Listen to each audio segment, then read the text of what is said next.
Bonjour et bienvenue dans ce nouveau podcast 3 minutes, 3 questions consacré à la dénutrition chez la personne âgée. Notre invité est le docteur Karim Ouali, nutritionniste phytothérapeute. Docteur Ouali, bonjour. Bonjour. Question 1. D'après vous, comment définir la dénutrition chez la personne âgée ? La dénutrition est une problématique de santé majeure pour les personnes âgées qui constituent un groupe de population à haut risque. Elle correspond à un déséquilibre de la balance énergétique pouvant avoir deux origines. Une origine endogène où les besoins énergétiques du sujet deviennent trop importants au regard de ses apports et ou une origine exogène où les apports énergétiques du sujet sont trop faibles au regard de ses besoins.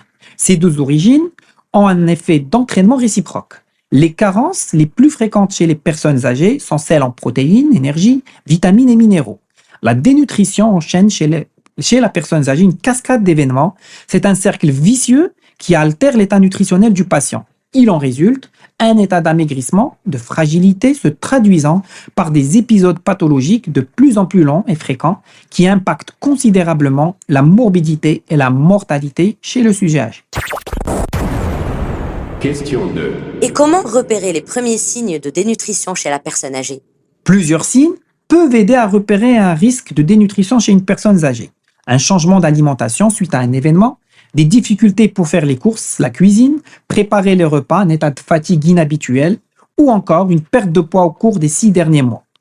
Il existe également différents outils de diagnostic de la dénutrition dont les plus utilisés sont la quantification des prises alimentaires via un autoquestionnaire, des mesures anthropométriques comme le poids, la perte de poids, l'indice de masse corporelle, la circonférence brachiale et des mesures biologiques telles que le taux d'albumine, de préalbumine, de protéines C réactives. Les éléments du diagnostic permettent de catégoriser le niveau de risque de dénutrition selon 3 stades. Risque de dénutrition, dénutrition sévère et dénutrition avérée. Il est conseillé d'évaluer régulièrement l'état nutritionnel des personnes âgées. Question 3. Enfin, comment prévenir et agir contre la dénutrition chez la personne âgée ? La stratégie de prévention se base sur l'adaptation de l'alimentation aux besoins nutritionnels du patient.